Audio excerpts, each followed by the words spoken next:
Mr. Biggs from Studs Racing coming back to you again. Today we're going to talk about oiling a max torque clutch. I'm not going to get into too much details, but this is a real easy one here. You can use a couple of different things here.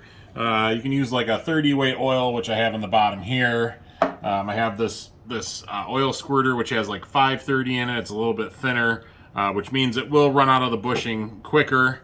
And then I have this special gel lubricant, no drip formula, which I also like to use as well. I've used all of these across the board. There's, in my opinion, there's no really right or wrong answer, but we're going to show you on the Max Torque how to do it. On the top here, you got a snap ring that has to come off, and I'm using 047 Lang snap ring pliers. They're fine tipped on the end here. I'm going to put those in the two holes here. Just give it a squeeze. Whoops. You're going to want to be careful. You see me just slip, so yeah, it's common. You just put a little pressure on there. Boom. Comes off. And then you're going to slowly work this up here. This is the heart of the clutch. This is your bushing.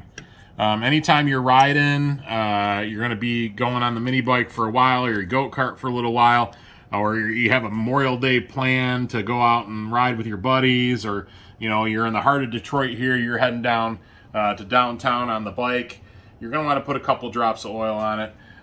You don't have to go crazy. You know, just use our little lube bottle here. Just give it a couple pumps here. Boom. Put it on the clutch there. Just run it in here. Get it all nice and lubed up. And you just slowly, nicely, gently roll down there. What I'll do is I'll spin it a couple times. Like that. Just make sure it gets nice and in there. We're going to go ahead and put our snap ring back on. Go ahead and apply a little pressure. Make sure it's on there. And that's it. That's how you oil a max torque clutch. Thank you for tuning in. We'll catch you next time.